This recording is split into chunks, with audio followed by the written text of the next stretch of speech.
There was a period of my time where I described myself as like a kid with a camera. That's not what we're doing. And that's not what most videographers, cinematographers, people who make their living in video production do. This is the Mostly Middle Tennessee Business Podcast, a podcast about Middle Tennessee business owners and professionals. That's right. Mostly. So Ben, what are some unusual places that you've been? Some unusual places I've been. Yeah. Key West, Florida comes to mind. That's unusual? I mean, for me, I don't really go anywhere, so. Well, you guys have like I know a family vacation spot off of Marathon. Yeah. That you like to go to. Your sister told me about it. Yep. Right around the time that Courtney and I went for our 20th anniversary. Nice. We stayed in Marathon, and we really enjoyed it. But you, there was a place like opposite on the other side, I guess, on the northern side of the island. But yeah. Key West is strange to you, huh? Not strange to me, but it was just the first place that came to mind of like more exciting, I think is the better word for it, is like just interesting. Right. I think what really sticks out was a shop that we went to one time, and I just looked and I turned my head, and like this far away from me are a bunch of lighters shaped like penises. Right. So that's Key West. Yeah. We went there while we were at in Marathon, and it was. We were there about an hour and a half, and like, I had enough. It was good. Let's go back.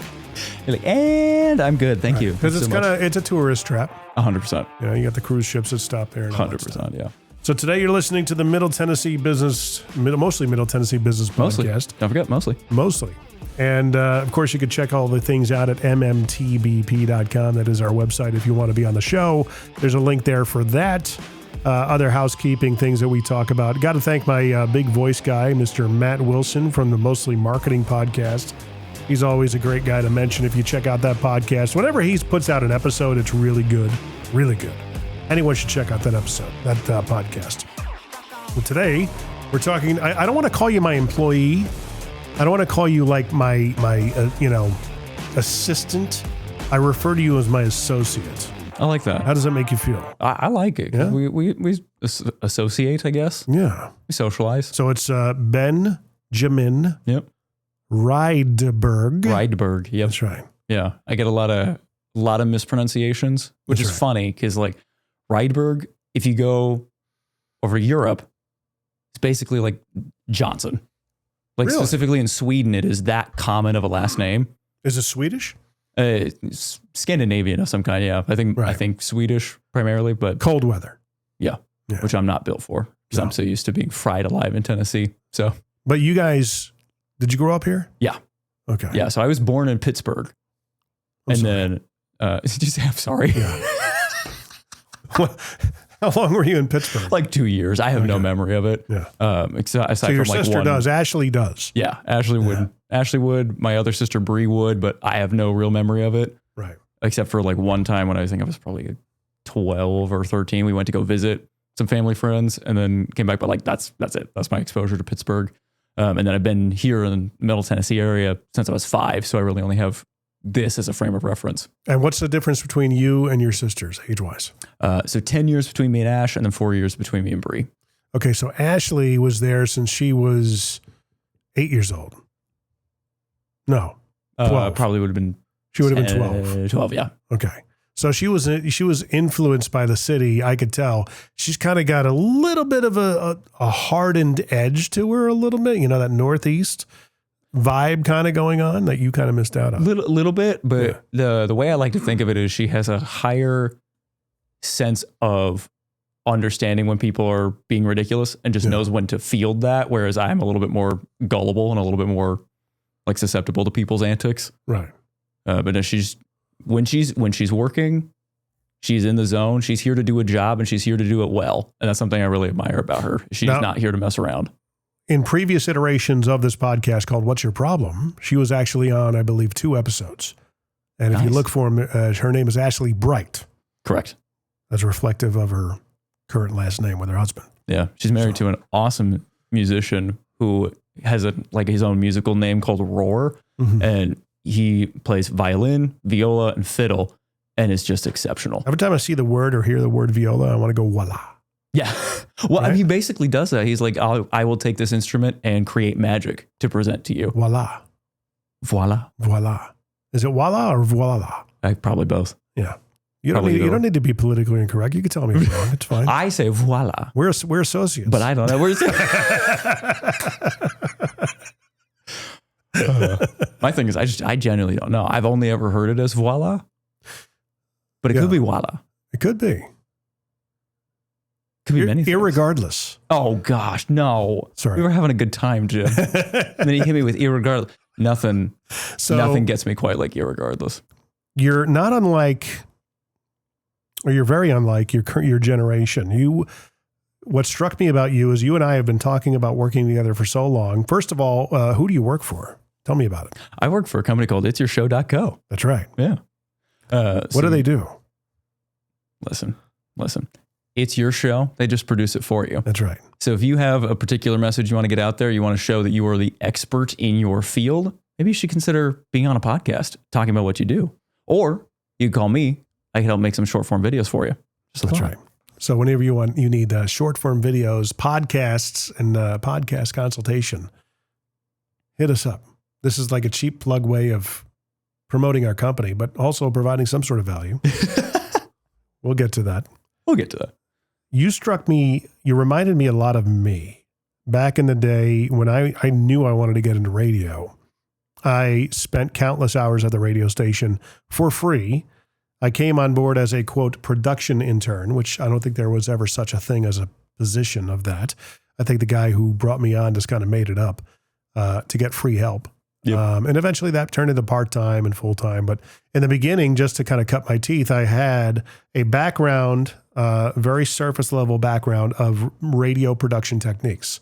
They taught a lot about radio performance, how to be a DJ, an on-air personality, things of that nature. But my initial desire was to get into television because I knew I could make more money in television. But I ended up going with the radio route. Glad I did, because it's coming in so handy today. I never thought this would ever be relevant ever again, that we're doing these kinds of things now.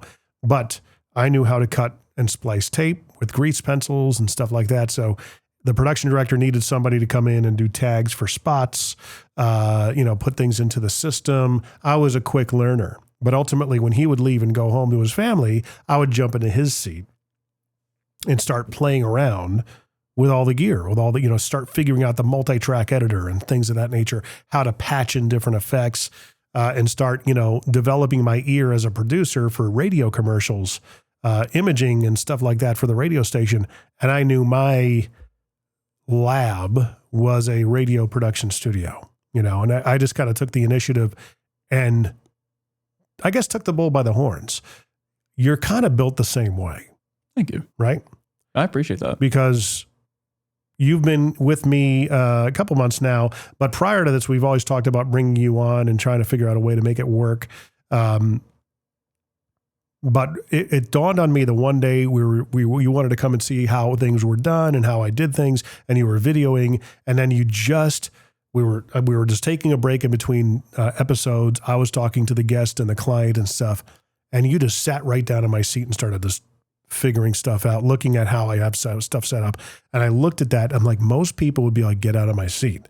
I was not. I was like, I like that, because you took the initiative and you're not afraid to get uncomfortable, which I think is a commendable attribute to your personality. Thank you. I appreciate that. You're welcome. It's just, I'm one of those people who loves to learn about the process. I've always wanted to know how things are made.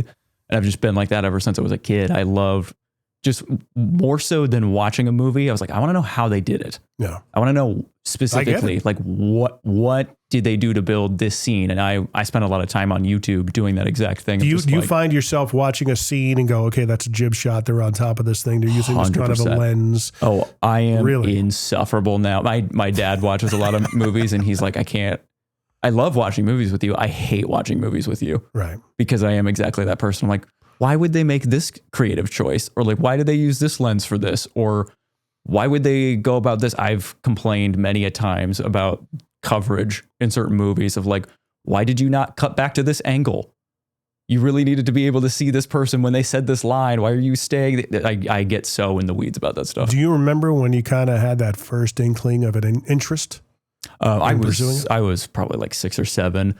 And I loved like watching Star Wars and Indiana Jones, and I was just obsessed with those. Dude, that's some old school stuff. Were you watching like the 70s Star Wars? Oh yeah. Or the remakes that came out in the 90s? Oh, they were the prequels. They were the remakes. Come on now. Well, they remade Star Wars: A New Hope. Oh yeah. Those special editions. So I've only ever seen the special edition. I didn't realize that until recently. Right. So I have a memory of watching Jabba the Hutt be horribly edited in. Yeah. And then I had my mind blown to realize it was some dude in a fursuit instead, who was like one of his enforcers coming in and threatening Han. Mm-hmm. That was a surprise. A lot of Muppets were involved in the early iterations of those movies, and you can feel the difference when you watch the special editions too. Like you sit and you see CGI Jabba, and then you go over to the next one and you see puppet Yoda. Right. You can just feel the difference. Well, not only they did puppet Yoda, they used Frank Oz as the voice, which is exceptionally brilliant. He's a brilliant guy, but he is a majority of the voices for the Muppets. Yeah. So back when I was a kid, we used to watch the 70s versions of the Star Wars movies. I wasn't really taken by It was cool, but I wasn't into it as a lot of my contemporaries were at the time. But when you saw Yoda come on, it was like, that's Fozzie Bear. That's, so many other different characters that I was used to. Miss Piggy. Oh, that's you know what I mean? Cool. See, I have no real frame of reference for the Muppets. Oh yeah. So it'd be funny for me to go and sit and watch that now and be like, oh, this is where he got this from. Mm-hmm. Or like this experience informed how he plays Yoda. He plays an interesting character in a movie called Spies Like Us, which came out, I want to say, in 1985 with Dan Aykroyd and Chevy Chase. Oh, nice. Chevy Chase. They're American spies, GLG-20s apparently. And during the height of the Cold War, they made a movie. It's a very good movie. Still holds up, very funny. But in one scene, Frank Oz plays a test instructor. I don't think he speaks. Maybe he speaks once or twice. But you can hear the Fozzie Bear. That's amazing. And the Yoda. Oh my gosh. I would not have taken him seriously. I haven't seen that movie, but I imagine you should watch it. When he comes on, I won't be able to take him seriously. I'll just be like, it's a good one. I know who you are. So watching those movies back in the 90s, you're a big fan of the Indiana Jones franchise as well. Mm-hmm. Another classic trilogy. The rest of them that came after could all just, be blown up and nuked. This is my hot take. Yeah. I like Kingdom of the Crystal Skull, but not as an Indiana Jones movie. I just like it as its own weird little B flick that kind of has nothing to do with the franchise. Because I like the idea of going through and finding like ancient aliens that came and visit. Like it's just a fun concept. Not a great movie, but good concept. And then I haven't seen Dial of Destiny, so I can't. It was one of those things where I'm like, guys, I wish you just leave well enough alone. Just seeing the trailers felt like it. And just seeing, what is her name? Phoebe Waller-Bridge show up. I have nothing against Phoebe Waller-Bridge, but my only exposure to her is in the Solo movie where she's playing this horribly annoying droid that is just the epitome of agenda pushing in a movie. Right. And so I was like, I don't want to spend what is probably 2 hours sitting and watching you do this trend of crapping on characters that existed before just so you can prop up someone new that no one really came to see. Right. So I don't need to watch Dial of Destiny. I'm good. What is the best movie in your mind, in your opinion? Oh gosh. Current, and it can vacillate. It can change. I understand. Some 100%. People kind of, you have your go-tos, but what's the one movie, if it's on, no matter how many times you've seen it, you will stop and watch the rest of the movie, wherever it may be. Mm-hmm. Do top 3 if you need be. I was probably Raiders is going to be one of those just because it's like watching a film for me. Like it is filmmaking.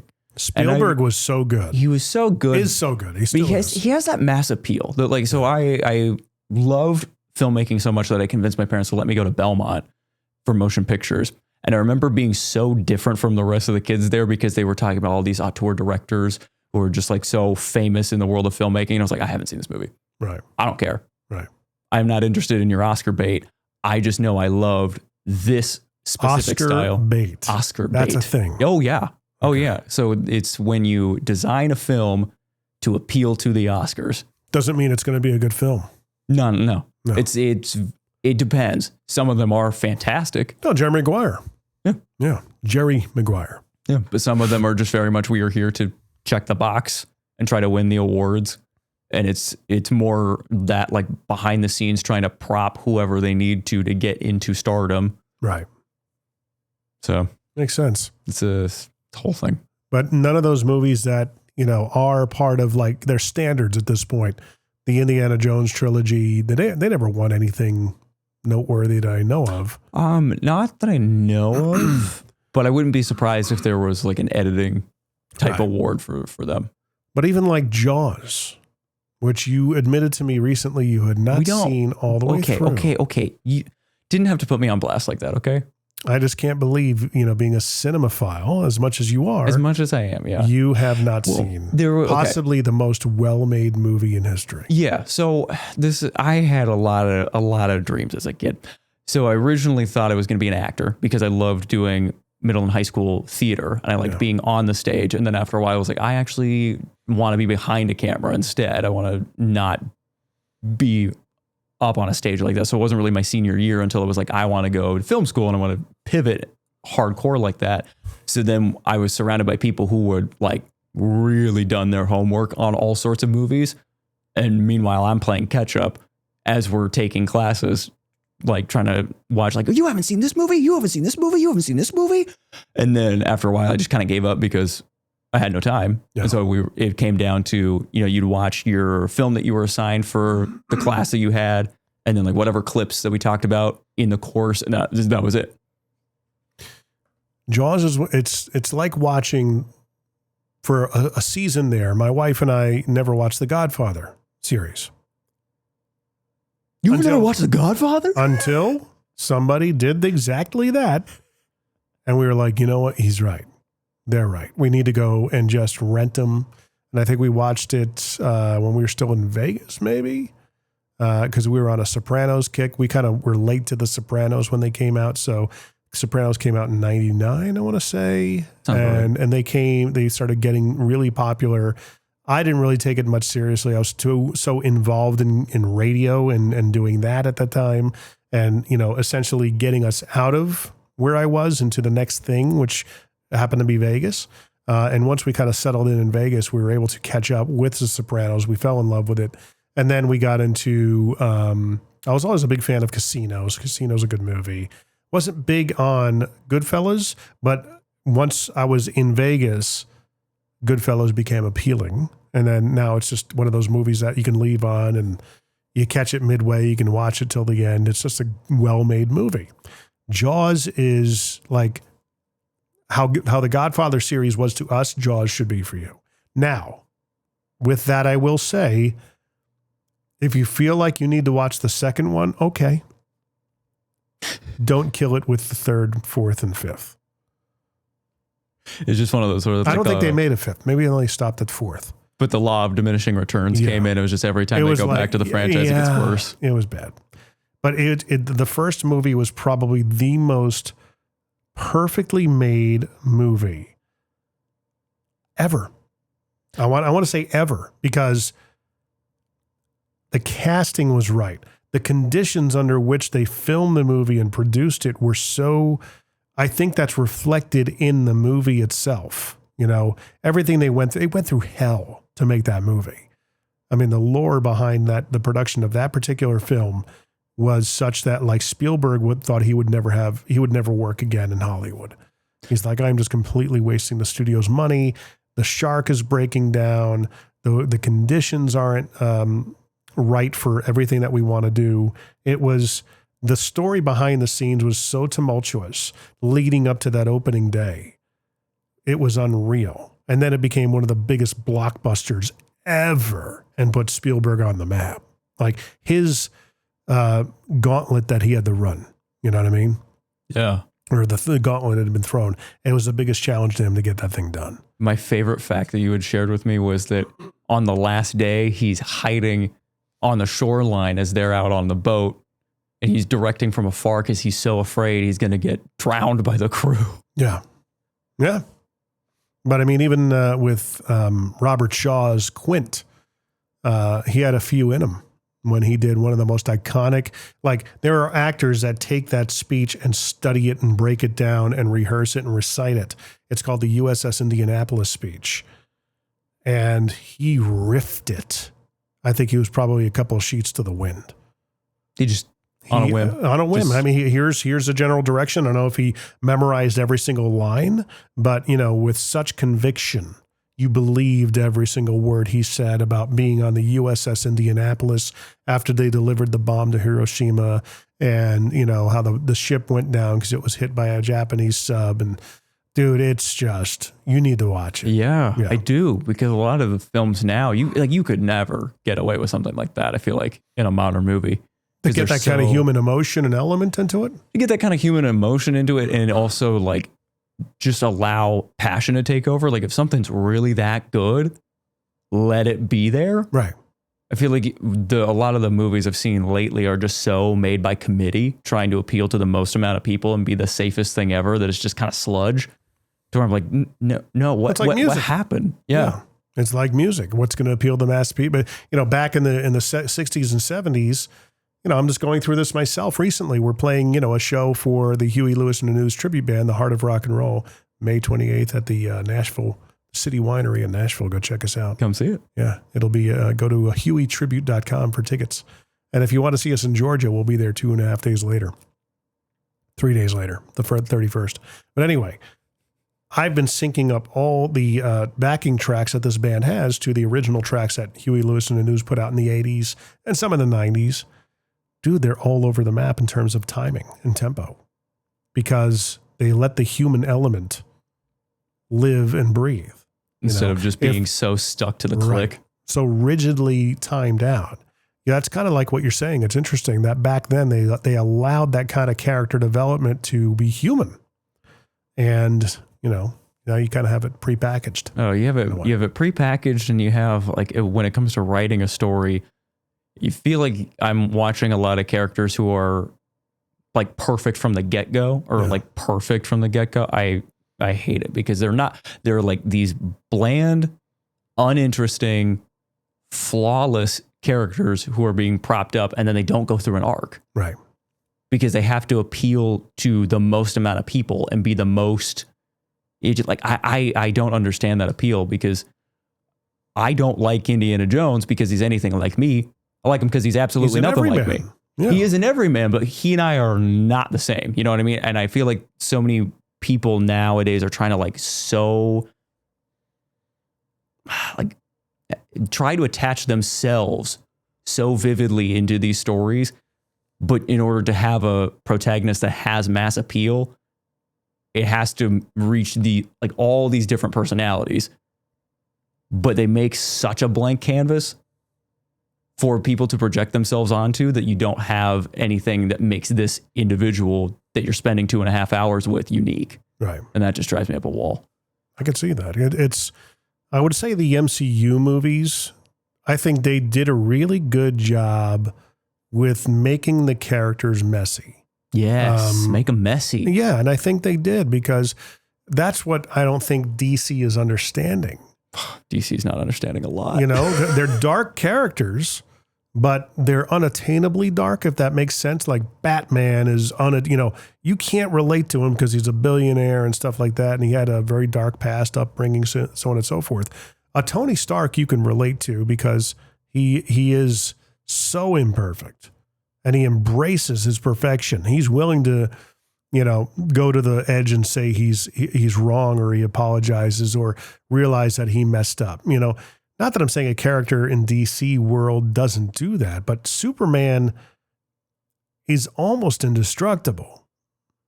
The most powerful hero in the MCU, I want to say, would probably be Thor, but he's so flawed.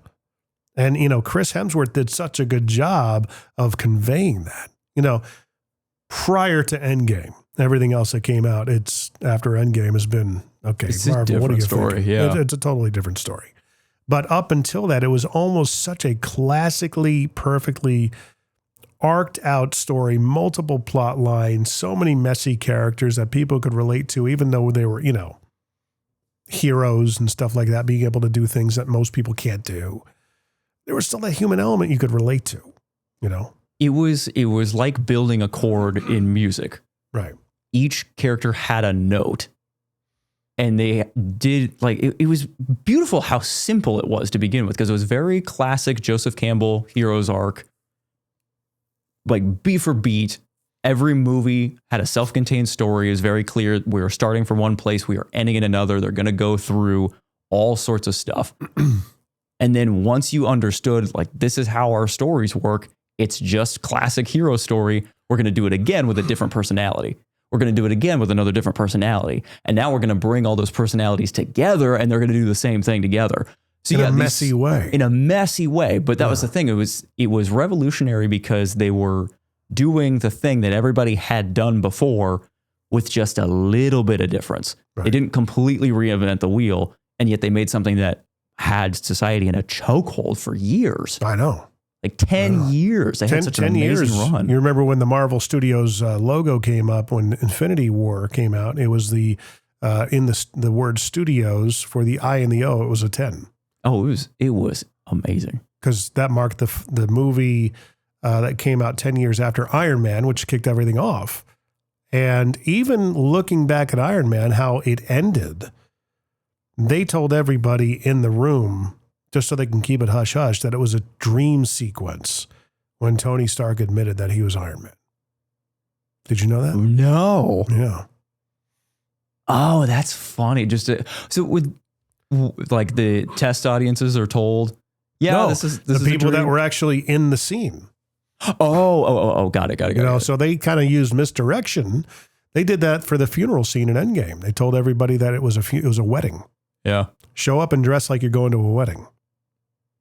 I bet Tom Holland had a great time at that one. But talk about relatable. That guy is relatable. I think they all were. Here's the thing that also I think worked in the MCU, at least in that saga.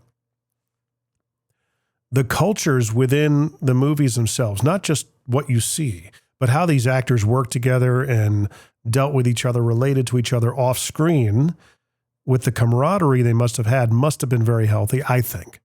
I've never heard anything like terse.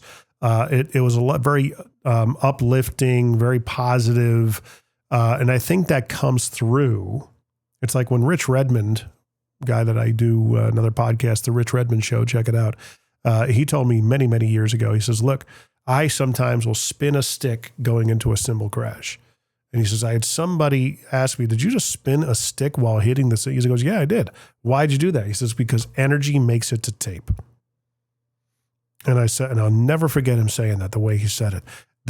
That kind of energy does make it to film as well. Mm-hmm. You're able to see and feel that these people really do like each other. They enjoy working together. Of course, they're playing characters that at times have to feel like they don't enjoy working together, or they have, they have some sort of bone to pick with one another. But at the end of the day, they really do enjoy it. That was so refreshing. I almost miss it. Oh yeah, same. Yeah. It's so different now watching, comparing essentially the personality of Infinity Saga Marvel and post Infinity Saga Marvel. Yeah. The multiverse has been a mess. That drives me up a wall, because the multiverse is an idea that if you do it right, you could have that thing going for another 20 years. Right. You could make it so fascinating. That's what that Kang was supposed to be, but with Jonathan Majors, he screwed it up. He had some issues. Yeah. And he was supposed to be the next big bad, next Thanos. But and they started really investing heavily into that direction. Now they got to switch things up. And from what I don't know, I'm not a comic book person, never really was, but I have no idea what RDJ's Doctor Doom, how that's going to play out. I am so fascinated, because I know enough about Doctor Doom, but I haven't really read any story with him. I've seen him in a couple animated shows, and apparently there's one animated show called Earth's Mightiest Heroes that he was in, where he's like, that's Doctor Doom. Yeah. And so I've seen episodes of that show, and it's nothing like Robert Downey Jr. Right. And that's the thing is I don't think we're going to see Dr. Doom. I think we're going to see Robert Downey Jr. I think it's going to be a misdirection. I hope so. I certainly hope so, because it's getting to this point now where it's the whole franchise is so desperate for money. It feels like that they're just going to the greatest hits that they know what works. And one of the things that kind of bothered me is like, I know a little bit about Marvel, like you got into it through the movie. So I'm like, how much of what I saw is Iron Man? Like if I were to pick up a comic book from the 70s, is this what Robert Downey Jr. was portraying? Or was this Robert Downey Jr. doing his take on this? I think it's his take. I mean, and I'm inclined to agree. Which brings up another question with actors. You know, you got actors that can morph and they want to try different roles. Robin Williams, I think, was probably the best at this because he was very comedic. Then he, you know, comedy kind of easily translates to drama very easily, I want to say. And then you have, you know, people like Al Pacino just plays himself. Mm-hmm. And Robert De Niro just plays himself in every role. It's interesting, you know. Arnold Schwarzenegger for a while played himself in every role until he started going comedic, and it was kind of like, oh, okay, yeah, you know, we're stretching here. There were some good points, you know. They had Twins that came out, that was a good movie, and then a couple of things, you know. All right, you know, I get what you're. Then he started going back toward the action hero stuff. Bruce Willis is the same way. Yeah, you know, he started out as a comedic actor with Moonlighting and did a couple other things. And Die Hard was just a out of left field blockbuster because it was the everyman. No one ever anticipated him being an action star. You know. Yeah. But I mean, you look at, you know, people like, you know, the De Niros, the Pacinos, the Walkens, you know, they're all the same character. Yeah, they're just these big personalities who show up on the screen, and they are captivating because of their personality. Yeah. Samuel L. Jackson, to a degree, is kind of like that, where he is so recognizable because of who he is that completely overshadows everything. And it's just an interesting dichotomy of art and business. And so kind of on the Dr. Doom thing is like, there are going to be a lot of people who are upset because you're ruining the art. You're taking 70, 80 years of a character who has had like just tons of development, tons of writers who have really cared, tons of fans who became writers and cared and poured stuff into this ongoing legacy. And it's going to get my fear is it's going to be thrown away just to get butts in seats for a shock value. Yeah. That's not really that good. Like, you think it's going to be a rug pull almost? I hope there's something, because this is what gets me too, is Dr. Doom is like a big player in the comic books. And he's, you know, just nefarious. From what I understand. He's nefarious, but he has this like deeper human element, because there's so much you can do with him. He is a dictator of this country that they made up because, you know, it's the 50s, 60s. We want to talk about certain places in the world, but we don't want to call them by what they are. Right. So they made up this country called Latveria that he is the dictator of. And it's interesting because over the years, they've been able to tell more stories about him and say, no, he's not the evil dictator. He just rules with an iron fist. Mm-hmm. And even though what he does looks bad, there is some good intention to him. Well, it's like Thanos. You couldn't blame him for what he wanted to do. Yeah. But with him, he was a little bit more human about it, because there's things I know, but I haven't read yet. He apparently learns magic just so he can learn how to go to hell and find his mother's soul and bring her back to life, because he's Romani apparently is a big portion of his backstory. So his mom knows this kind of ancient magic taught down to the generations, and then deal with the devil goes wrong. And so now he's trying to learn how to get her back. And so a lot of his things are like, he has this deep seated family tie. And that's a thing they pull in other Fantastic Four stories, because he's a Fantastic Four villain. So they have the whole dichotomy of they're the first family of Marvel. They are a family first and foremost. And then you have this loner longing for his family. There's stuff you can do that I just don't think they're going to do with RDJ. In the comic books, though, the Fantastic Four definitely has you have to have some reverence for them. But in the movies, like that I'm familiar with, how I've been, I guess, introduced to all these different stories, they're kind of weak because the movies have never really done justice to the Fantastic Four franchise. Nope. Kevin Feige, I think, was, okay, what can we do with these leftovers? You know, we have the Avengers and stuff like that, which I don't know how the Avenger comics fared back in the day, if they were popular. It's hilarious. So I did a deep dive when I was really getting into the Marvel movies, and what was happening was like, it was the 90s. Marvel was going broke. Yeah. I remember that. They were completely failing as a business. So they sold the film rights to these major studios to kind of recoup some of the losses. And then they turned around and made Marvel Studios. That to me, like, which were the Iron leftovers. Man, it was 100% the leftovers. The Avengers. If the Avengers was a group of people that, you know, became the original six with, you know, Captain America, the Hulk. Oh, but that's the best Iron part Man. is in the books, they are not that. Really? They start out like this. It's Iron Man, Hulk, Thor, Ant-Man, and the Wasp. Oh, really? Those are the five. So Cap wasn't a part of because the original trio. He gets added in later. I think it's a handful of issues later in the 60s. Okay. Then what happens is they start introducing this revolving door.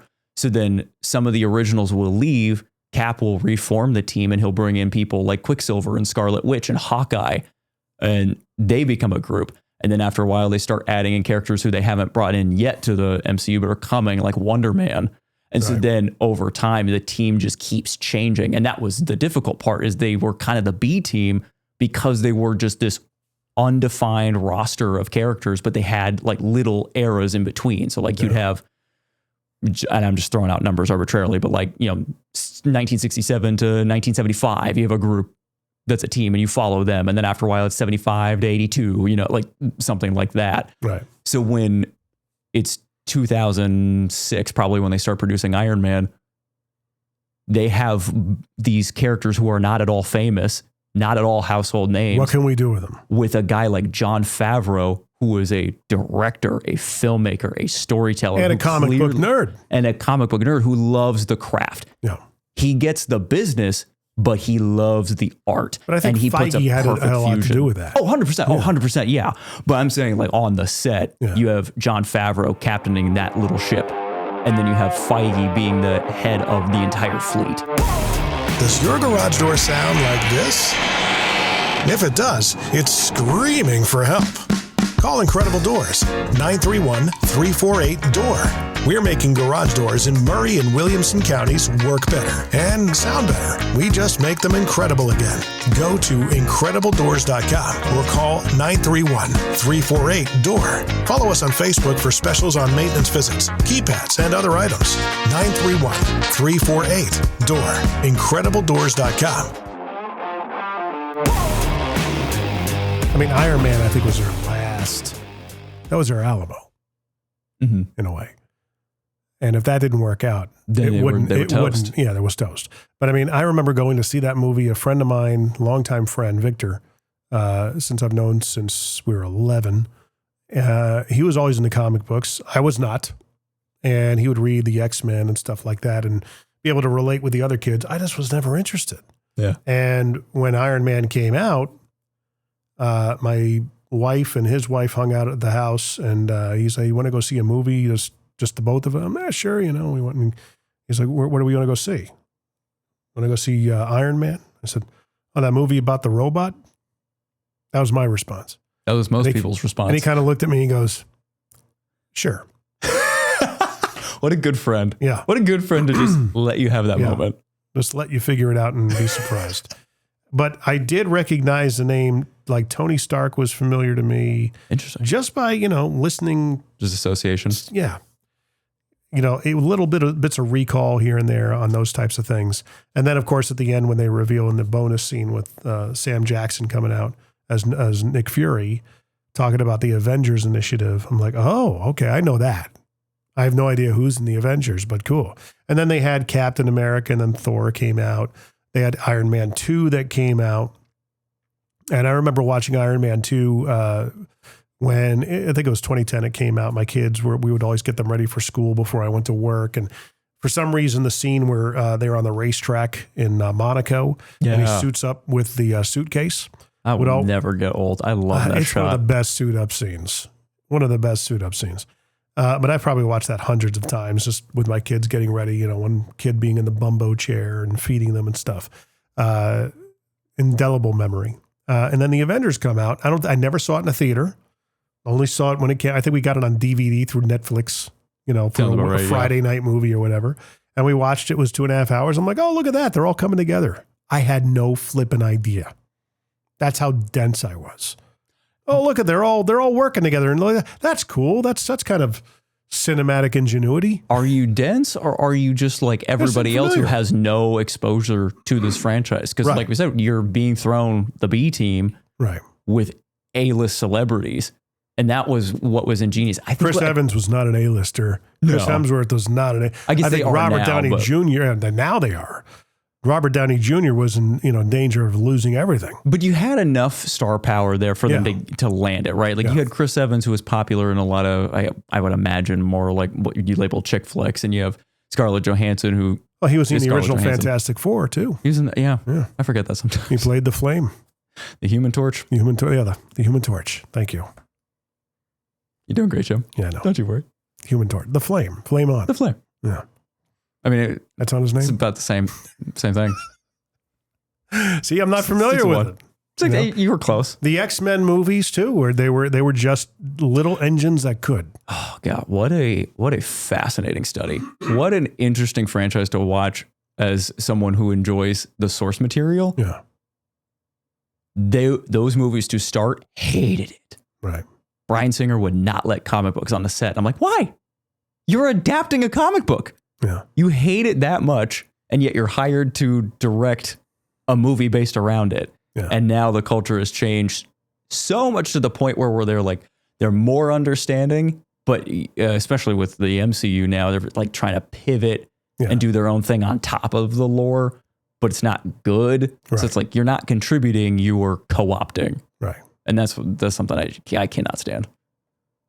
The perfection in the casting that they had for the MCU was oh my gosh, too. Yeah. I mean, everybody was so well casted in that movie and in the series. But with DC, how many iterations of flippin' Superman do we need? Henry Cavill was great.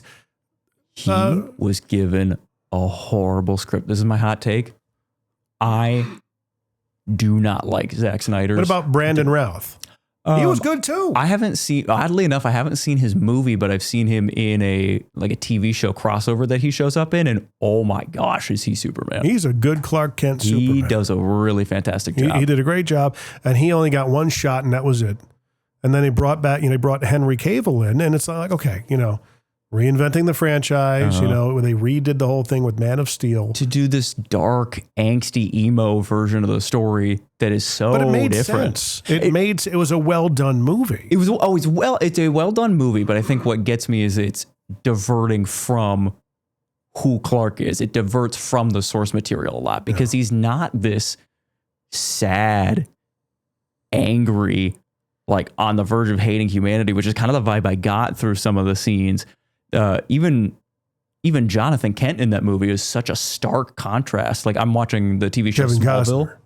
Yeah. I'm watching Smallville right now, which is like the Clark Kent origin story TV show. Yeah. And that one I have been told it's taking a lot of creative liberties, don't get me wrong, but it pulls way more from the source material. Mm-hmm. And you have John Schneider in that show playing Jonathan Kent, and they just a night and day difference because the true Pa Kent would not be like, just let people die in a tornado. Yeah. And that's where I get the impression of like, this is Zack Snyder's version of this story. I am not seeing this story brought to the screen. It's funny. I think we've never seen a DC property, like really ever since Michael Keaton's, that have been true. Like, this is the story brought to film. We've only seen Michael Keaton's interpretation of Batman, or Christian Bale's interpretation of Batman, or this person's version of Superman. I think though, like Christian Bale's version of Batman was probably true to form.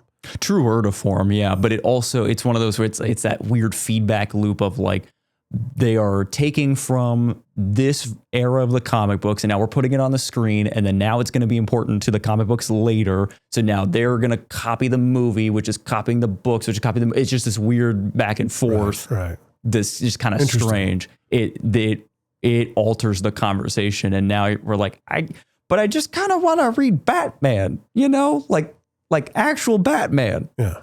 I don't want to read your version of it. So was the Michael Keaton version of the Batman true to form as well? It was more of a reinvention because at that point, from what I understand, you had the 60s show, which was Adam West, based around kind of basically loose. It was so kitschy. The history of Batman's wild.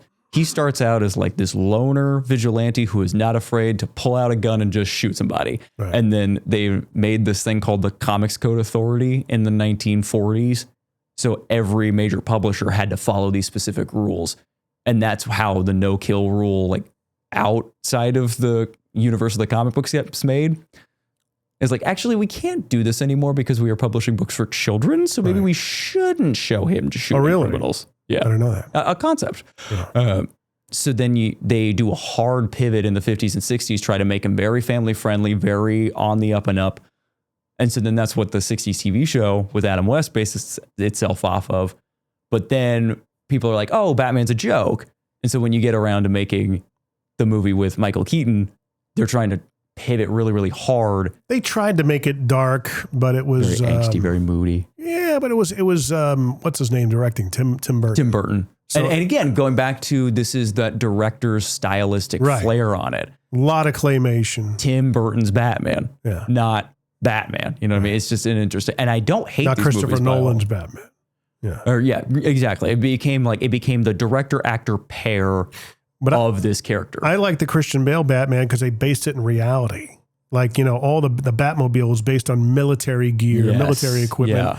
And it was like, okay, that's believable. It's not so fantastical. I like the things that are based in reality. And that's what resonated, I think, with a lot of people because authenticity was on the rise at that point. I want to say it was late 90s, if not probably early 2000s. Authenticity was a huge thing back then, still is. Should always be. Should always be, but it isn't always going to be. Yeah. Per the Pendulum book, I want to say that, DC had a very good run in the early 80s, late 70s, especially with Christopher Reeve's Superman. Yeah. The technology in the movies at the time, making it look like someone would fly. You'll believe a man will fly. Right. Christopher Reeves was a perfect casting. The iconic Superman. I would say that's probably the closest of this is the closest one-to-one translation of here's the story brought to screen. Yeah. Whereas everything else lately I've made this argument for years that DC has been very guilty of, we are just going to segment out and do this very interesting flair on what Yeah. Whereas Marvel, when they really came out the gate, they were like, we are going to make a cohesive universe that is its own thing, but we are very clearly drawing heavily from our source material. Right. We are owning where we come from. We are going to make the most of it. And we will still make our own stamp on history in the process, but you will feel like when you hop between movies, this character is the same. You are very knowledgeable about this. Thank you. Yeah. I like that. Get outside much as a kid. I have another podcast that you may have to chime in on. Oh, really? Yeah. Capes and Hammers. Oh. Yeah, we got to bring that one back for sure. Yeah. So getting back to the business of video production and everything, where we combined our forces. We're sticking to the source material, as you so eloquently said. What kind of challenges you kind of went into it? You went to school for video production, cinema, film production, essentially. Yeah.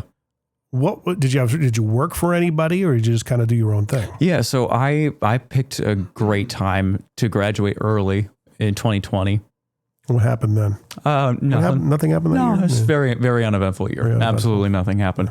Kind of boring. Very, very boring. Just stuck at home. No, I don't really know why. Could have gone inside. Could have been fun. It was lazy. Yeah, mostly that. Very unambitious. Yeah, it's me, unambitious. That's right. Slacker.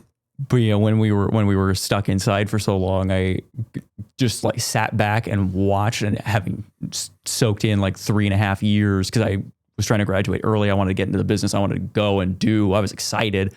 And then I watched a bunch of TV shows and movies and was just really unimpressed by how agenda driven it felt at points. And kind of going back to the point of authenticity, there was no authenticity. It was very much like the studio said we have to say this, and so we're doing it. And there was no clever way to write it in. There was no passion behind it. It was just, we are here to check the box and move on. Right. And in that industry, especially like on the production side, there is so much being asked of the people involved, to the point, like there's a specific rule in the union when you're shooting, you have a mandatory 12-hour turnaround. So if your first day of the week, it can go over 12 hours, but once it ends, you have to wait 12 hours to start. So let's say you did a 7 to 7 kind of day, but it really turned into a 7 to 9. Well, now Monday's start time was 7, Tuesdays is 9. Mm-hmm. And then would just keep going back. And that's very common for TV. And so by the end of the week, they're doing what are called Fraturdays. They're basically starting late Friday night, going into Saturday, working their butts off. And what I was seeing just felt very inauthentic and not legitimate. And I was like, I don't really want to put all my passion into that. And kind of going to what we were talking about at the beginning of the podcast, my older sister runs her own business called Forward Digital Marketing. And I was fascinated by what she was doing, just starting a business from scratch, essentially, taking her experience in digital marketing, bringing that to local people, telling their stories, getting them off the ground and communicating something real and authentic. And I was like, I could do that with making videos, especially since the industry right now is so much of a mess. I was just like waiting for phone calls to come through and they just never came. I kept knocking on doors, sending emails, trying to get myself out there, but there just wasn't the work. And I didn't want to wait on it. So I wanted to put myself out there and make the work. And I wanted to go do that. And then that led me to our BNI chapter, joining, and then realizing I can't do this on my own. And ended up, it worked out perfectly that we're a great team. And so now here we are. There we go.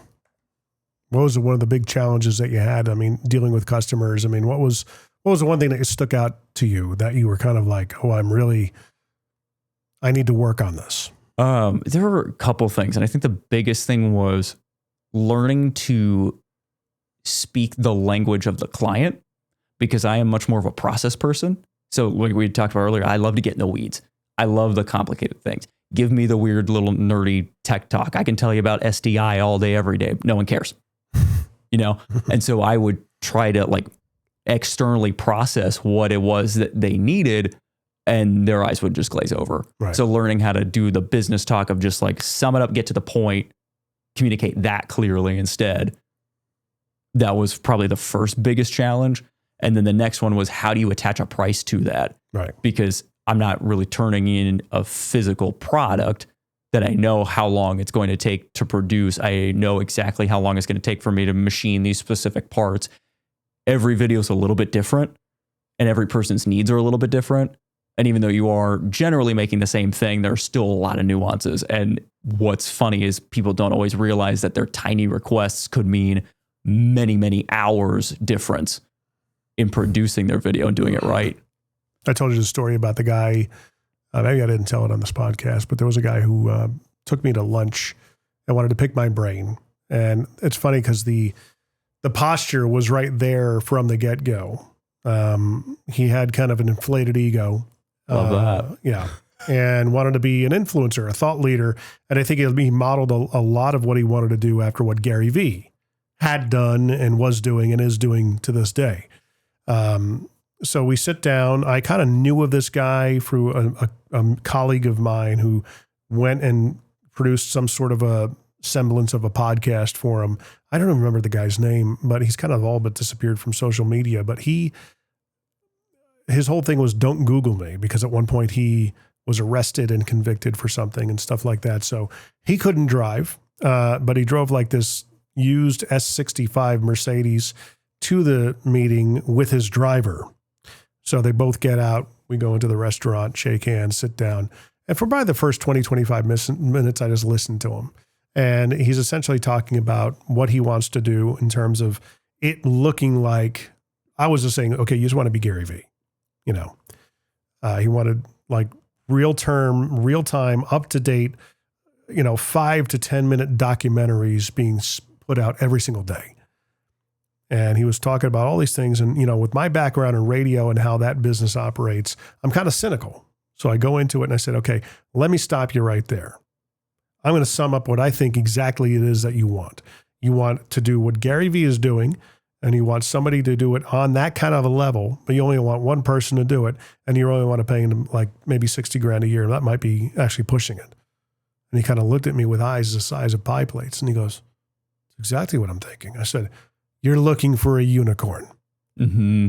You are looking for a unicorn." I said, "Dude, let me ask yourself this. Do you have any idea how many people Gary Vee has working just on his stuff? He probably has a 15 to 20 person team. Easily. He's probably spending $3 to maybe $4 million a year on all the content he's producing at scale. He's got D-Rock on, constantly filming with him.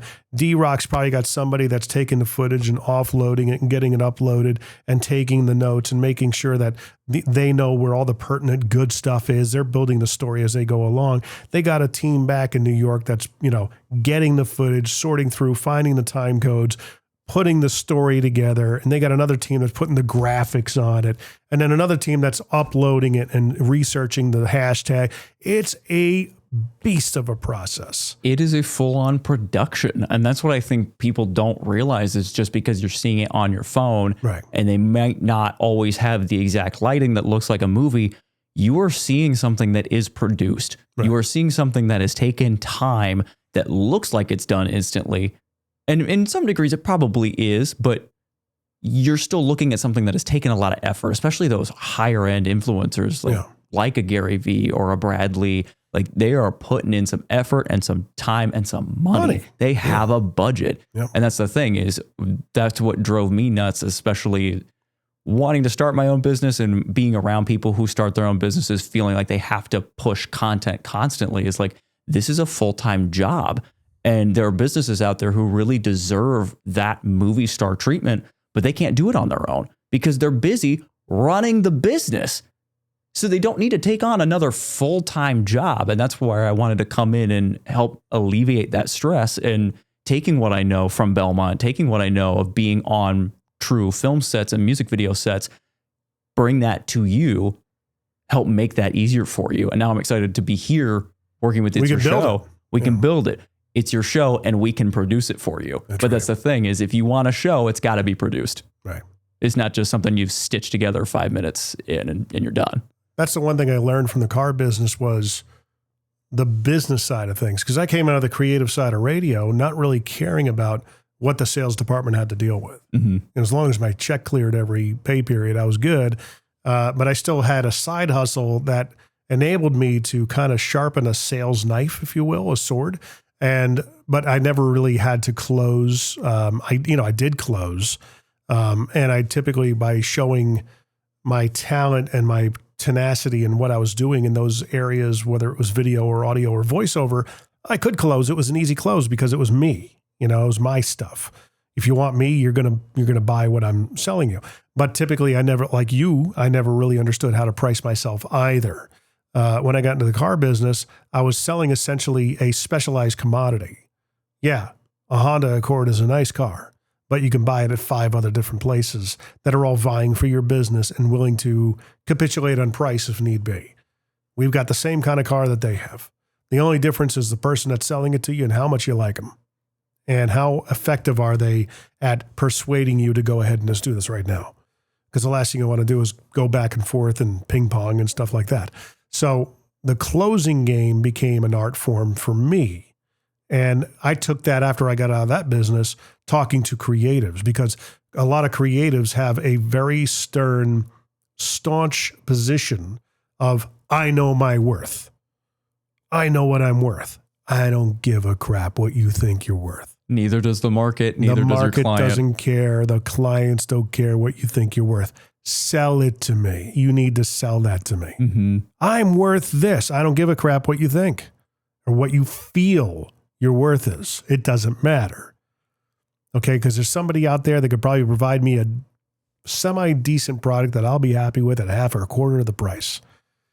Why should I go to you? You're not selling me on that. Well, I've known voiceover people that were like, I don't crack my mic for less than $250. Well, good, dude. Who you turning away? I'll take them. Your higher price times 0 is 0. Right. Versus my market value price times however many people actually come to me, that's a value. There's a number attached at the end of that equation. But a lot of creatives have no idea how to have that conversation. None. No, and it's a tough conversation. I don't feel like creatives in general, when they're learning, I mean, they say, I want to pursue this creative endeavor, know how to broach the topic. There's just a lot of fear around like, how do I talk about money? How do I talk about pricing? How do I talk about business? How do I follow up? Yeah.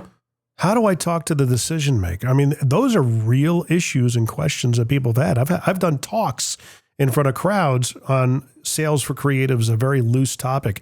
And a lot of the questions are the same. How do I get to the gate, get through the gatekeeper? How do I, follow up? Some people, I've sent him an invoice. He hasn't paid me in 2 months. Dude, 2 months? Call that guy up. Yeah. What do I say to him? Sup? I sent you an invoice to you. What's holding you up? Pay me. Mm-hmm. Well, what if they don't order? Do you really want a client like that? That's going to take you 60 days to pay you? Or you got to, set the expectations and establish the terms ahead of time and make sure that you're being paid on time. Those are business 101 types of topics, but I get it. I empathize with where you are because I was there too once upon a time. I did a lot of stuff for free to get my reel together, which some people do. Now, is it possible to get your reel and get paid for it when you're starting out? What do you think? I think it's definitely possible, but it depends on what you're doing, right? And it depends on how you propose your value to your client, right? Like this is kind of a silly example, but like, let's say you wanted to start your videography career with wedding videos. If you're letting the people that you're first doing your wedding videos know that you're starting out and then maybe they're friends of yours and they're willing to pay you a little bit, great. You've done it. You have succeeded. You have been paid for something that you can use to build your reel. Getting to the customer, what should the customer understand about video production and what we do you think? I think just be willing to learn.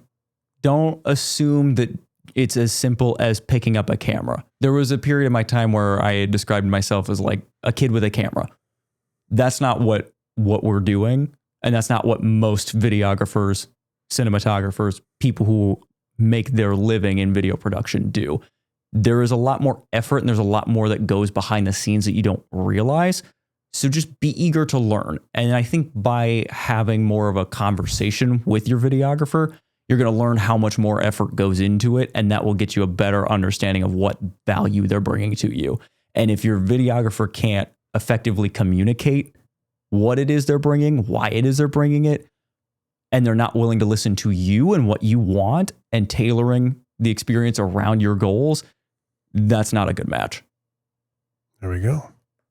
What's the current thing that we're pushing? What do we have going on? We got a couple things going on. So one of the things we're offering is called the Presentation Supercharge. So if you are doing anything like a networking group or you have some kind of event where you're up on stage, come chat with us. We would love to help you with that. Namely, what we're seeing a lot, we're in the same Business Networking International chapter, and we go to events like these all the time, and we see speakers who get up there and you can tell they just kind of were winging it. Yeah. And so something we're offering is called the Presentation Supercharge, where we get ahead of that. You're going to be speaking however many weeks in advance, and we can get you not only a very polished and clean message to send out to people, but we can get you rehearsal time and we can record the event for you. So then that way you can take the whole speech and several clips from the event, put that out on social media, show that you are a thought leader, show that you are an expert, show that you know exactly what you're talking about and why people should be going to you instead of your competition. What else do we have going on? We got the social media supercharge. Oh my God. Yeah. So let's say you have a specific message that you want to get out on your social media. Maybe you want to show stuff that's behind the scenes of your process. Maybe you want testimonials of customers who came to you and they love what you do. We can get them on camera, give you that high quality video and audio that you're seeing on people's social medias, like the Gary V's, like the Bradleys, at a fraction of that price. Yeah, we kind of priced it so if you consider it to be a monthly marketing kind of budget thing, you show up every 2 months and you're able to kind of refresh or update or, build on other topics that you talked about, either in a podcast setting or here at our studio, or even if we have to come out to you. I think it's a very good deal. So, but Yeah, then that's again, the thing I'm is- biased. If you plan it out right, the shoot days are not that big of an effort. Right. It's the planning part. And I think that's another kind of thing going back to what people should know about video production. You got to have a plan. Right. You can change details of the plan on the fly, but if you don't have a base plan to start out, you're setting yourself up for failure. Right. There you go, man. How can we find and follow us? I was about to say you can find it'syourshow.co on Instagram and Facebook. And it'syourshow.co, man. It'syourshow.co. I was just about That's to say right. we're revamping the website. It's gonna look nice. Yeah, we're getting there, man. Yeah. I think we're going to be moving forward very, very nicely. I think you're a wonderful addition to the team. You've made a tremendous impact, and you've folded into the culture very nicely. Thank you very much. I appreciate that. And we're happy that you're here. So No, you were a godsend, truly. You came at just the perfect time. You were just the mentor I had been looking for. And that's another big thing is I couldn't do what I did on my own very well. I needed a team. I needed a true mentor, somebody who cared and wanted to help me take what I do to the next level, and to be able to be in the room with somebody who thinks the same way as I do and genuinely cares and wants to build a team that is a sum greater than the whole of its parts.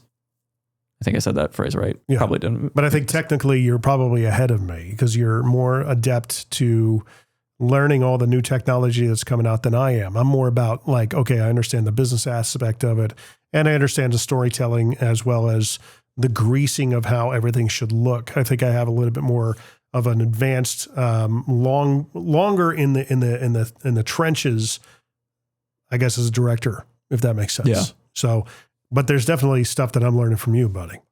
And that's why we're associates. So, there we go. Associates. Well, there you go. Check us out for anything podcasting and, of course, video production, shorts and things of that nature. How's your short game? Check us out at it'syourshow.co. If you want to be on this show, the Mostly Middle Tennessee Business Podcast, which happens to be produced by it'syourshow.co, hit us up at mmtbp.com. Once again, mmtbp.com. We have a link there. You can sign up. We will get the email, and hopefully you're from Middle Tennessee and not from like Oxnard, California. Sometimes I get people that, think highly of themselves and think they should be on the show. And I say, well, where in Middle Tennessee are you? And they're like, well, I'm in Oxnard. Okay. It's a very big prerequisite. You've got to be in Middle Tennessee. You're a big fan of the show, but you're not in Middle Tennessee. Go figure. Big prerequisite. Got to be in Middle Tennessee. Benjamin, it's been a blast, my friend. Thanks for coming on. Thank you for having me. This is awesome.